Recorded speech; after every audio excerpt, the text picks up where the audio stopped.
जी नमस्कार। आप देख रहे हैं दलित संघर्ष न्यूज रोशन के साथ। तो ये घटना यूपी के मथुरा का है। 21 फरवरी 2025 को ये घटना घटी है, जो कि दलित परिवार के दो बहनों की शादी एक ही मंडप पर हो रही थी। लेकिन गांव के कुछ असामाजिक तत्वों ने, यानी यादव समुदाय के लोगों ने उस बराती पर जानलेवा हमला करता है और बराती को बेरहमी से मारता पीटता है और ज्यादा चोटें लड़का को, पिताजी को लगी है।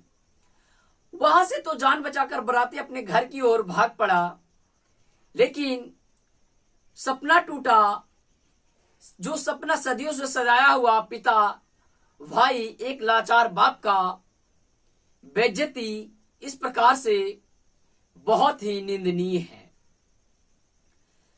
दलित परिवार शादी धूमधाम से कर रहा था, उस पे कुछ असामाजिक तत्वों ने जानलेवा हमला किया बरातियों पर और घर वाले पर, जो कि परिवार शादी में शिरकत कर रहे हैं, उन पर भी हमला किया गया। यही मामला को लेकर काफी ज्यादा तूल पकड़ रहा और एडवोकेट यानी भीम आर्मी के मुखिया चंद्रशेखर आजाद जी ने आज पीड़ित परिवार से मिलने मथुरा गए थे। लेकिन वहां पे मथुरा में सवर्ण महापंचायत बुलाकर और जैसे ही एडवोकेट चंद्रशेखर आजाद जी ने एंट्री किया, उन पर पथराव किया गया और जानलेवा हमला भी हुआ।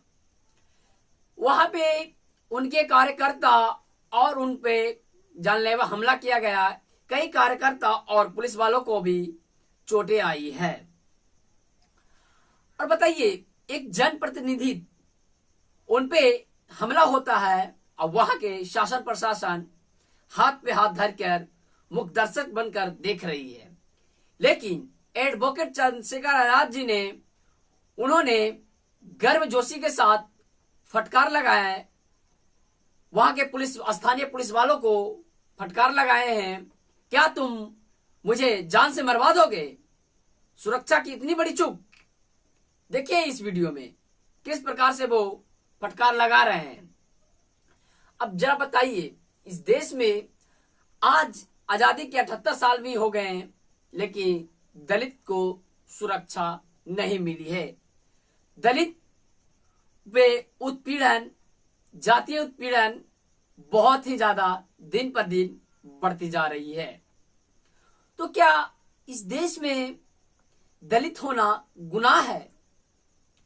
ये सवाल सत्ताधारियों से है। और देखिए, जो बहुजन को नाम लेकर, सामाजिक न्याय के झंडा लेकर दौड़ते हैं, खुद को कहते हैं बहुजन, इंटेलेक्चुअल मानते हैं, लेकिन जब ये ऐसी मामला आती है तो मुंह में दही जमाकर बैठ जाते हैं, एक शब्द भी नहीं निकलता है। अगर ऐसा रहा तो इससे सीधा सीधा साफ निकलता है कि अगर आपकी लड़ाई हो तो आप स्वयं लड़िए, नहीं तो कोई लड़ने वाला नहीं है। यही मसीहा बन के एडवोकेट चंद्रशेखर आजाद मथुरा पहुंचते हैं, उन पर भी जानलेवा हमला होता है। लेकिन जो खुद के बहुजन इंटेलेक्चुअल मानते हैं, कहते हैं, वो आज एक ट्वीट भी नहीं किए हैं। अब बताइए जरा, किस प्रकार से उस गांव में जातिवाद भरा हुआ है। जब एक जनप्रतिनिधि को वो नहीं समझ रहा है, तो आम लोगों को वहां पे कितना उत्पीड़न किया जाता होगा दलितों को, जरा आप सोचिए। इसीलिए कहते हैं एकजुटता बहुत जरूरी है। लेकिन खैर, देखने वाली बात है कि क्या सरकार एक्शन लेती है या न लेती है। खबर आई है कि कुछ आरोपी पकड़ा गया है और कुछ गिरफ्त से बाहर है। लेकिन सवाल यहीं पे खड़ा है, क्या एक जनप्रतिनिधित्व करने वाले एडवोकेट चंद्रशेखर आजाद जी पर हमला होता है और उन पे, उनके कार्यकर्ता को बुरी तरह से सर फूट जाता किसी को, तो किसी के ज्यादा चोटें भी हैं। जरा आप सोचिए, एक पार्टी वो है जो दलितों के लिए एक आवाज, एक बुलाया पर बिना बुलाए भी जाते हैं मिलने।